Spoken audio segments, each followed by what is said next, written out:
sangkatauhan, purihin ang Panginoon.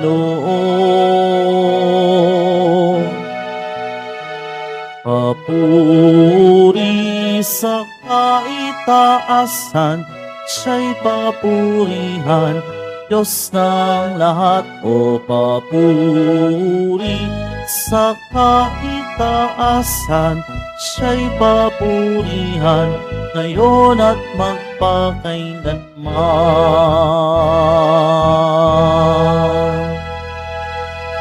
Sa ngalan ng Ama at ng Anak at ng Espiritu Santo. Amen. Sumainyo ang Panginoon. At sumayo rin. Mga kapatid kay Kristo, sa araw na ito ay atin pong ginugunita si Santo Domingo. Tayo pong lahat ay muling tinipon ng ating Nuestro Padre, Jesus Nazareno, bilang kaanib ng angka ng Diyos. Tinipon niya ang bawat isa sa atin sapagkat mahal niya tayo. Kaya dumulog po tayo sa ating maawaing Panginoon na nagpapatawad ng lubos. Sinugong tagapagpagaling sa mga nagsisisi, Panginoon, kaawaan mo kami. Panginoon, kaawaan mo kami. Dumating na tagapag-anyayang mga makasalanan ay magsisi, Kristo, kaawaan mo kami. Kristo, kaawaan mo kami. Nakaluklok ka sa kanan ng Diyos Ama para ipamagitan kami. Panginoon, kaawaan mo kami. Panginoon, kaawaan mo kami. Kaawaan tayo ng makapangyarihang Diyos. Patawarin tayo sa ating mga kasalanan at patnubayan tayo sa buhay na walang hanggan. Amen. Manalangin tayo. Ama naming makapangyarihan, ang iyong sambayanan naway tuwangan ng ulirang pamumuhay at pagdalangin ni Santo Domingo, maging tagapagtaguyod nawa sa aming katapatan sa iyo, ang namuhay bilang tagapangaral ng maaasahang katotohanan mo sa pamamagitan ni Jesucristo, kasama ng Espiritu Santo, magpa sa walang hanggan. Amen. Magsipo muna ang lahat.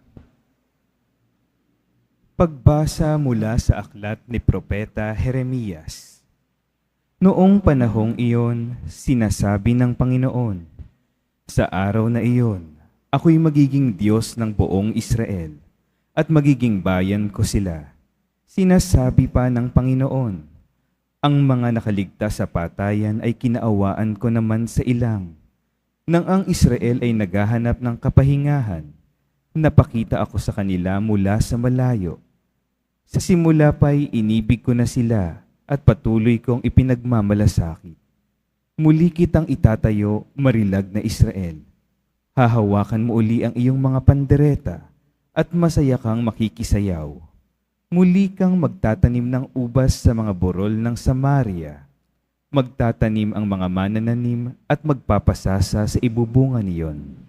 Pagkat darating ang araw na hihiyaw ang mga bantay mula sa kaburulan ng Ephraim. Halikayo, umakyat tayo sa Sion, sa Panginoon na ating Diyos. Ang sabi ng Panginoon, umawit kayo sa kagalakan alang-alang kay Jacob. Ipagbunyi ninyo ang pinakadakilang bansa. Magpuri kayo at inyong ipahayag na iniligtas ng Panginoon ang kanyang bayan, ang mga nalabi sa Israel. Ang salita ng Diyos. Salamat sa Diyos.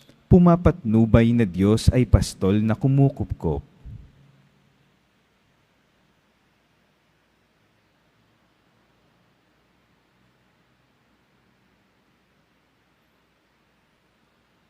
Diyos ko sa kilikhain, tapat na puso't loobin.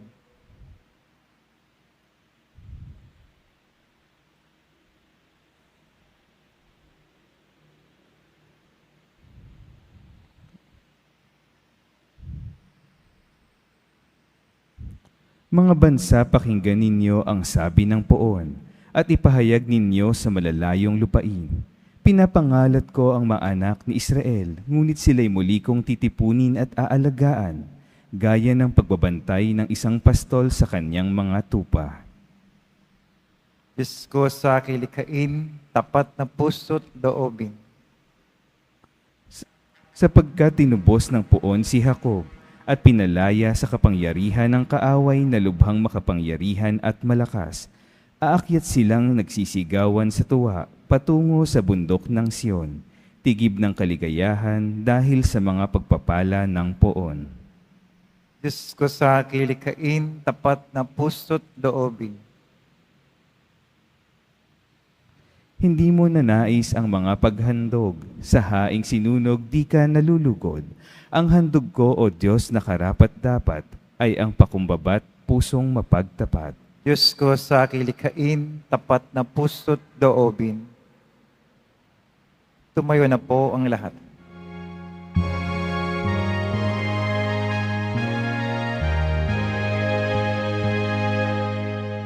Alleluia, Alleluia, Alleluia,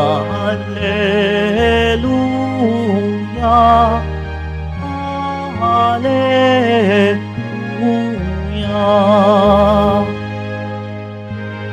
Ikaw, Pedro, ang salingan ng aking simbahang banal, na daig ang kamatayan. Alleluia, Alleluia, Alleluia, Alleluia.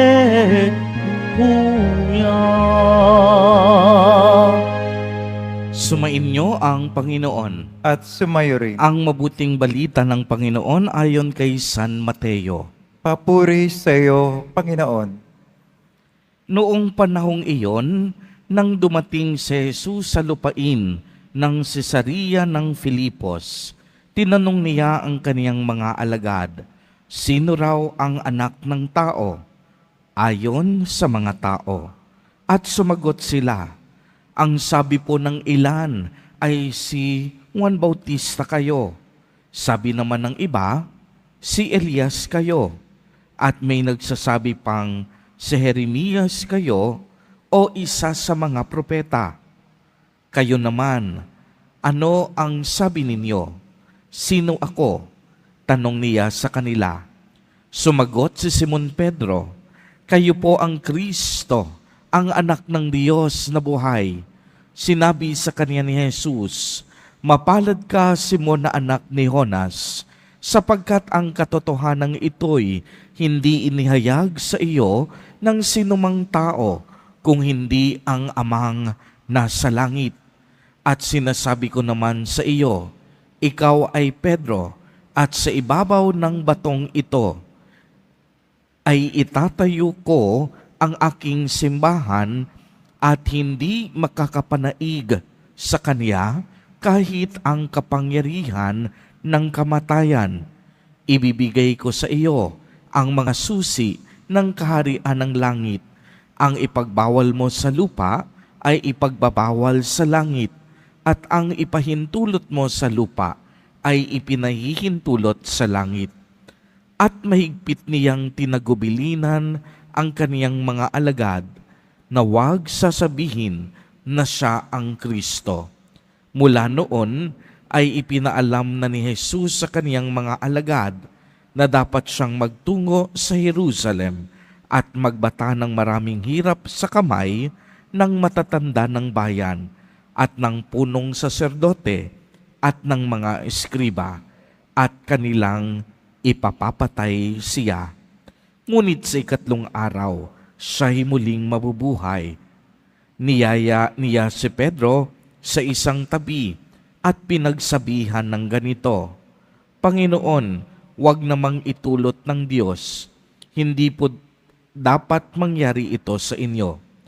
Ngunit hinarap siya ni Jesus at sinabihan, lumayo ka, Satanas, hadlang ka sa aking landas.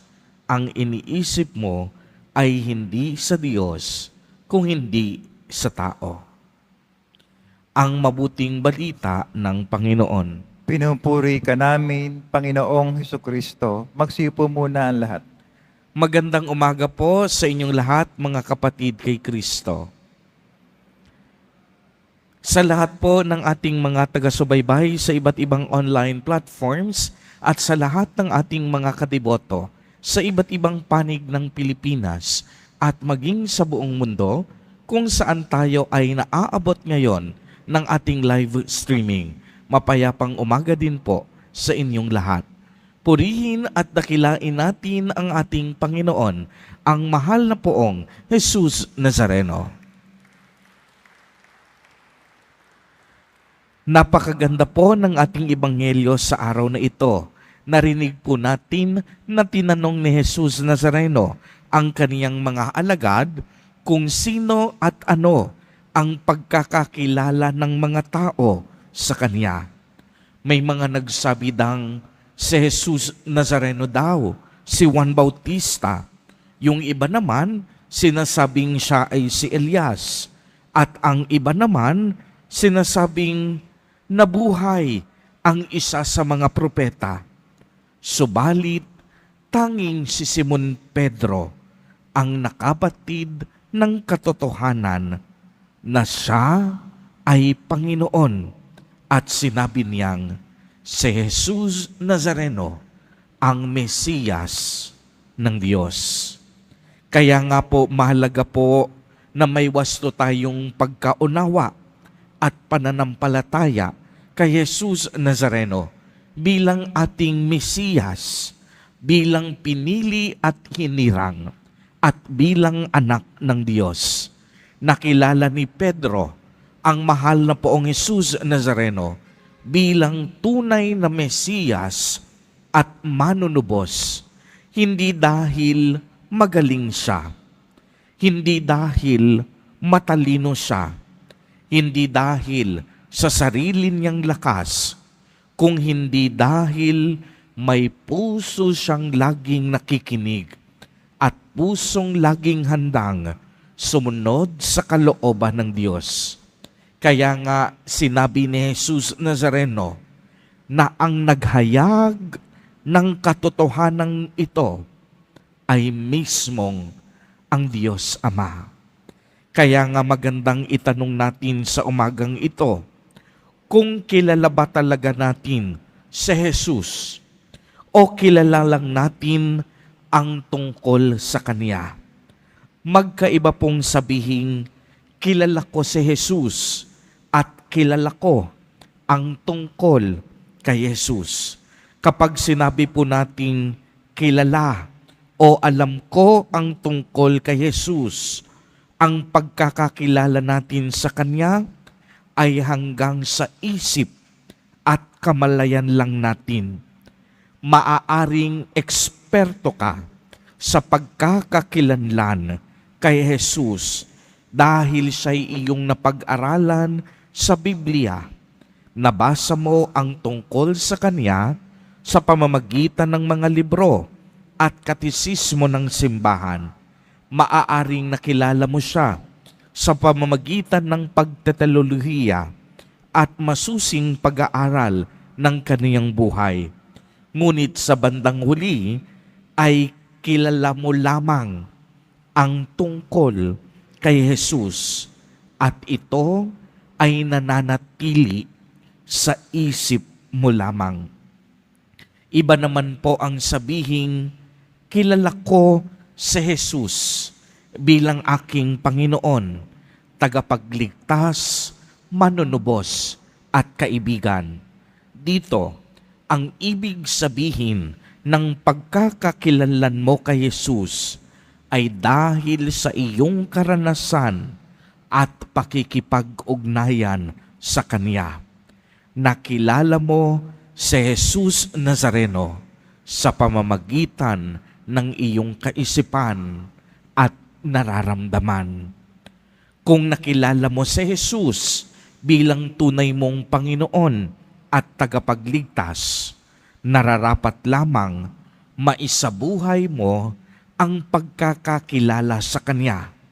Siya ay dapat nating sambahin at papurihan. Kung nakilala natin si Jesus bilang manunubos, nararapat huwag tayong matakot sa gitna ng pagsubok at unos sa buhay dahil alam nating hindi niya tayo pababayaan. Kung nakilala natin si Jesus bilang ating kaibigan, nararapat lamang lagi natin siyang kausapin sa pamamagitan ng palagiang pagdarasal at pagdalo sa banal na Eucharistia. Kung kilala natin si Jesus, nararapat lamang masalamin sa ating buhay ang ebanghelyo na kaniyang ipinapangaral. Kung kilala natin si Jesus, nararapat lamang sundin natin ang kaniyang mga yapak. Marunong tayo dapat magtiis, magsakripisyo at magmahal, hindi para sa ating sarili, kung hindi para sa kapakanan ng ibang tao at ng mga taong ating iniibig. Kung kilala natin si Jesus, nararapat lamang mabuhay tayo sa landas ng kabanalan. Mga kapatid kay Kristo at mga kadiboto, lagi po nating tatandaan na ang tunay na pagkilala kay Jesus ay hindi dapat manatiling hanggang sa isip lamang. Dapat dumaloy ito sa ating puso at tumagos sa ating mga kamay. Ang ibig sabihin po nito, ang pagkakakilala natin kay Jesus dapat makita din sa ating tamang pamumuhay, mabuting pakikipagkapwa-tao, sa kagandahan ng ating pag-uugali at sa ibayong pagmamahal sa Diyos Ama at sa kapwa, upang sa gayon ay masalamin sa ating mabubuting pagkilos at mapagmahal na gawa ang tunay na mukha ng ating mahal na Poong Jesus Nazareno, ang mukha ng pagmamahal, ang mukha ng awa at habag. Amen. Purihin at dakilain natin ang ating Panginoon, ang mahal na Poong Jesus Nazareno. Tumayo na po ang lahat.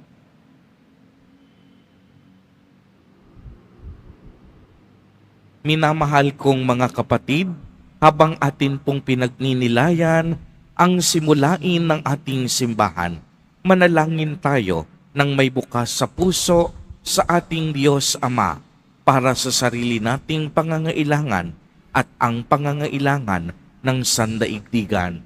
Sa bawat panalangin, ang atin pong itutugon, buhay na Diyos, basbasan mo ang iyong bayan.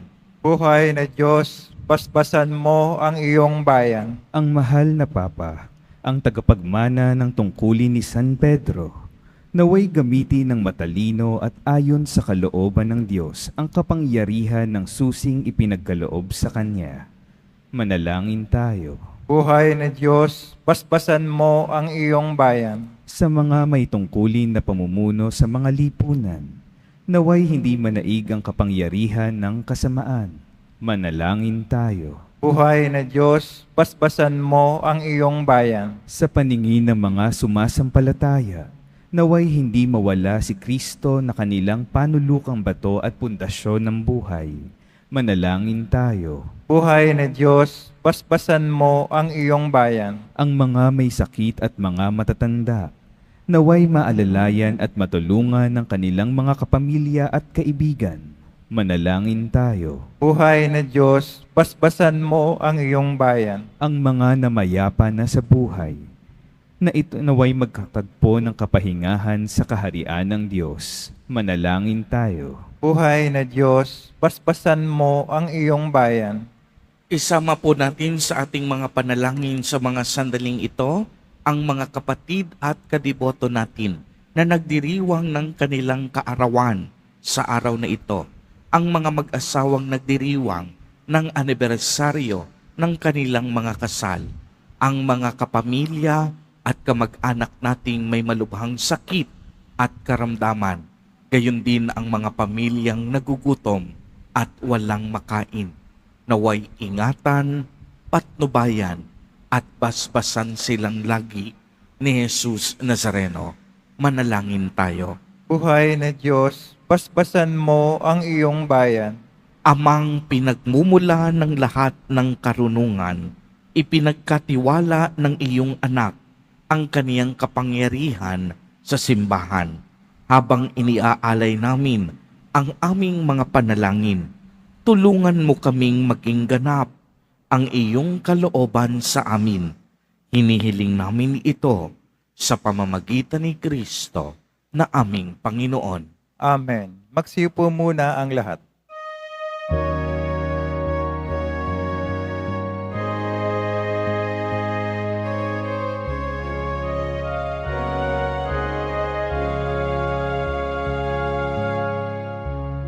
Aming alay sa'yo, Panginoon.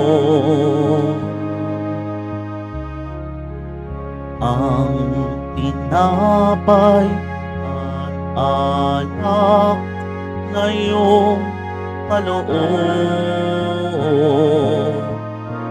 upang gunitain ang iyong buhay na inialay ng tayo'y magdiwang bilang sambayanan.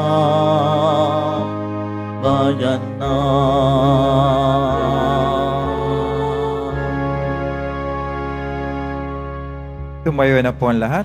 Manalangin kayo mga kapatid upang ang paghahain natin ay kalugdan ng Diyos amang makapangyarihan. Tanggapin nawa ng Panginoon itong paghahain sa iyong mga kamay, sa kapuri niya at karangalan, sa ating kapakinabangan at sa buong sambayan niyang banal. Ama naming lumikha, ang mga inihahain naming panalangin ay tunghayan mo, pakundangan sa pakiusap ni Santo Domingo. Sa katatagang dulot ng paghahaing ito, pagtibayin mo ang mga nagtatanggol sa pananampalataya, pakundangan sa pagtatangkilik ng kagandahang loob mo sa pamamagitan ni Jesucristo, kasama ng Espiritu Santo, magpa sa walang hanggan. Amen. Sumainyo ang Panginoon. At sumayo rin. Itaas sa Diyos ang inyong puso at diwa. Tinaas na namin sa Panginoon. Pasalamatan natin ang Panginoong ating Diyos. Marapat na siya ay pasalamatan. Ama naming makapangyarihan, tunay ngang marapat na ikaw ay aming pasalamatan sa pamamagitan ni Jesucristo na aming Panginoon. Ngayong si Santo Domingo ay pinararangalan sa pamumuhay niyang totoong uliran at pagiging maaasahan sa panunungkulan. Kaya't si Jesucristo na maaasahan sa katapatan ay inihayag sa pangangasiwa sa sambayanan. Ang malasakit ng mga ulirang tagapangasiwa noon ay nagpapatuloy magpahanggang ngayon sa mga panalangin kanilang iniuukol kay isa ng sambayanan mong dito ay nagtitipon.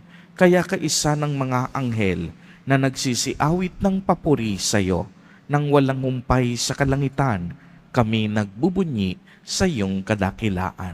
Santo, Santo, Santo, Panginoon Diyos ng mga hukbo, napupuno ang langit at lupa ng kadakilaan mo, o sana sa kaitaasan. Pinagpala na paririto sa ngalan ng Panginoon, o sana sa kaitaasan. Magsilod po ang lahat. Ama naming banal, ikaw ang bukal ng tanang kabanalan. Kaya't sa pamamagitan ng iyong Espiritu ay gawin mo pong banal ang mga kaloob na ito upang para sa amin ay maging katawan at dugo ng aming Panginoong Jesucristo. Bago niya pinagtiis ang kusang loob na maging handog, Hinawakan niya ang tinapay, pinasalamatan kaniya, pinagati-hati niya iyon, iniabot sa kaniyang mga alagad at sinabi, "Tanggapin ninyong lahat ito at kanin. Ito ang aking katawan na ihahandog para sa inyo."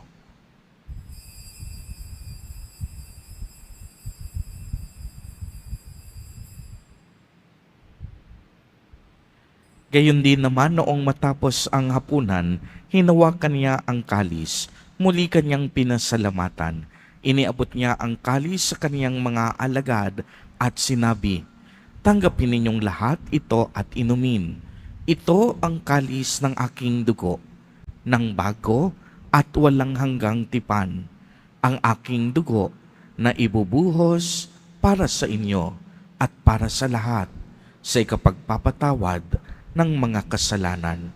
Gawin ninyo ito sa pag-alaala sa akin."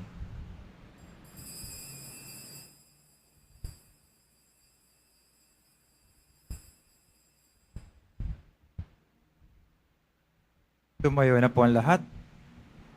Ang misteryo ng pananampalataya. Kristo'y namatay, si Kristo'y nabuhay, Kristo'y babalik sa wakas ng panahon. Ama, ginagawa po namin ngayon ang pag-alaala sa pagkamatay at muling pagkabuhay ng iyong anak. Kaya't iniaalay namin sa iyo ang tinapay na nagbibigay buhay at ang kalis na nagkakaloob ng kaligtasan. Kami po'y nagpapasalamat dahil kami iyong minarapat na tumayo sa harap mo para maglingkod sa iyo. Isinasamo namin na kaming magsasalo-salo sa katawan at dugo ni Kristo ay mabuklod sa pagkakaisa sa pamamagitan ng Espiritu Santo. Ama, lingapin mo po ang iyong simbahang laganap sa buong daigdig. Puspusin mo kami sa pag-ibig kaisa ni Francisco na aming Santo Papa at ni Jose na aming Obispo at ng Tanang Kaparian. Alalahanin mo rin ang mga kapatid naming nahimlay nang may pag-asang sila'y muling mabubuhay, gayon din ang lahat ng mga pumanaw. Kaawaan mo po sila at patuloyin sa iyong kaliwanagan. Kaawaan mo at pagindapatin kaming lahat na makasalo sa iyong buhay na walang wakas, kaisa ng mahal na Birheng Maria na ina ng Diyos, ng kabiyak ng puso niyang si San Jose, kaisa ng mga apostol at ng lahat ng mga banal na namuhay dito sa daigdig ng kalugod-lugod sa iyo, maipagdiwang nawa namin ang pagpupuri sa ikararangal mo sa pamamagitan ng iyong anak na aming Panginoong Hesukristo. Sa pamamagitan ni Kristo, kasama niya at sa Kaniya, ang lahat ng parangal at papuri ay sa iyo, Diyos amang makapangyarihan, kasama ng Espiritu Santo, magpa sa walang hanggan. Amen. Sa tagubilin ng mga nakagagaling na utos at turo ni Jesus na Panginoon natin at Diyos, ipahayag po natin ng lakas loob. Ama namin, sumasalangit ka. Sambahin ang ngalan mo, mapasa amin ang kaharian mo, sundin ang loob mo dito sa lupa para nang sa langit. Bigyan mo kami ngayon ng aming kakanin sa araw-araw at patawarin mo kami sa aming mga sala para ng pagkapatawad namin sa nakakasala sa amin at huwag mo kami pahintulot sa tukso at yadya mo kami sa lahat ng masama. Hinihiling namin na kami iadya sa lahat ng masama, pagkalooban ng kapayapaan araw-araw, iligtas sa kasalanan at ilayo sa lahat ng kapahamakan, samantalang aming pinananabikan ang dakilang araw ng pagpapahayag ng tagapagligtas naming si Hesu Kristo. Sapagkat iyo ang kaharian at ang kapangyarihan at ang kapurihan magpakailanman. Amen. Panginoong Jesucristo, sinabi mo sa iyong mga apostol, kapayapaan ang iniiwan ko sa inyo. Ang aking kapayapaan ang ibinibigay ko sa inyo. Tunghayan mo ang aming pananampalataya at huwag ang aming pagkakasala. pagkalooban mo kami ng kapayapaan at pagkakaisa ayon sa iyong kalooban, kasama ng Espiritu Santo, magpa sa walang hanggan. Amen. Ang kapayapaan ng Panginoon ay laging sumainyo. At sumayo rin. Magbigayan po tayo ng kapayapaan sa isa't isa. Kordero ng Diyos, nagalis ng mga kasalanan ng sanlibutan, maawa ka sa amin. Kordero ng Diyos, na nagalis ng mga kasalanan ng sanlibutan, maawa ka sa amin. Kordero ng Diyos, na nagalis ng mga kasalanan ng sanlibutan, ipagkaloob mo sa amin ang kapayapaan.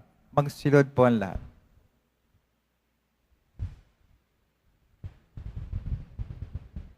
Ito ang kordero ng Diyos.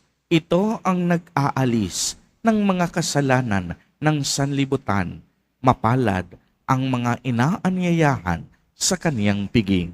Panginoon, hindi ako karapat-dapat na magpatuloy sa iyo, ngunit sa isang salita mo lamang ay gagaling na ako.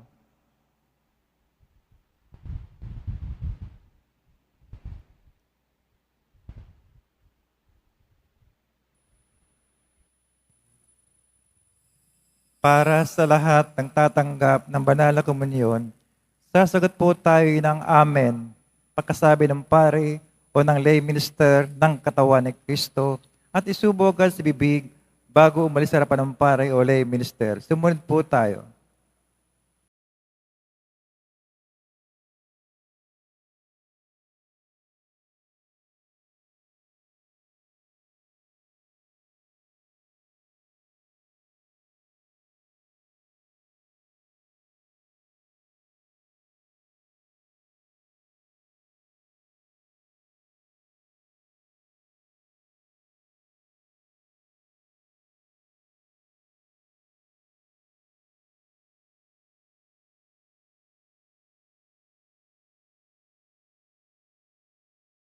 Tayo. Ama naming mapagmahal, ang lakas na dulot ng piging mong banal, ngayong ginugunita si Santo Domingo, ay lubusan nawang pakinabangan ng iyong sambayanan na napanariwa at napamunga sa kaniyang pangangaral at naway matulungan ng kaniyang pagdarasal sa pamamagitan ni Jesucristo kasama ng Espiritu Santo, magpa sa walang hanggan. Amen. Sumainyo ang Panginoon. At sumayo rin. Pagbabasbas. Mahal na Poong Jesus Nazareno, inihayag mo sa pamamagitan ng krus ang walang maliw na pag-ibig ng Diyos sa sangkatauhan.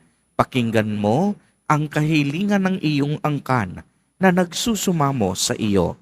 Makamtanawa nila ang iyong katugunan at tanggapin ang kasagutan na may utang na loob na tinatanaw. Basbasan din po ninyo ang mga daladala nilang mga imahen at dasalan. Sa pamamagitan ng bendisyon na ito, naway maalala nila ang mga pangako nila noon sa binyag na ikaw ang kanilang iibigin at paglilingkuran bilang Panginoon magpa sa walang hanggan. Amen. At pagpalain po kayong lahat at ng inyong buong pamilya ng makapangyarihang Diyos, Ama, Anak, at Espiritu Santo. Amen. Pumayo kayong taglay ang pag-ibig at kapayapaan ng Poong Jesus Nazareno. Salamat sa Diyos.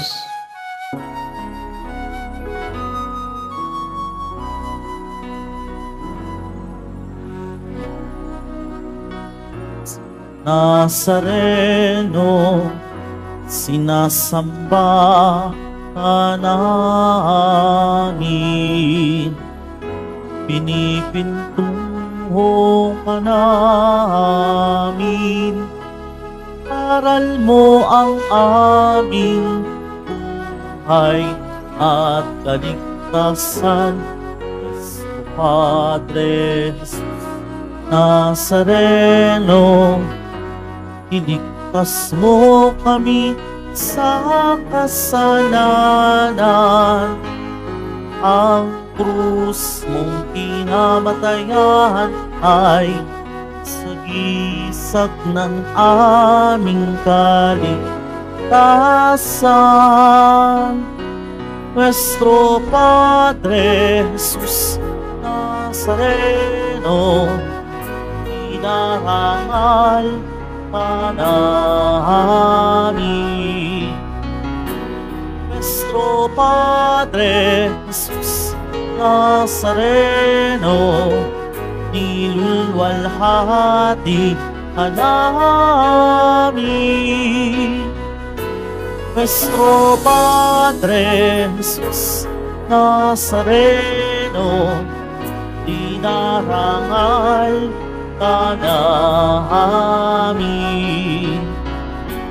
Nuestro Padre Jesus Nazareno, nilulwalhati ka namin.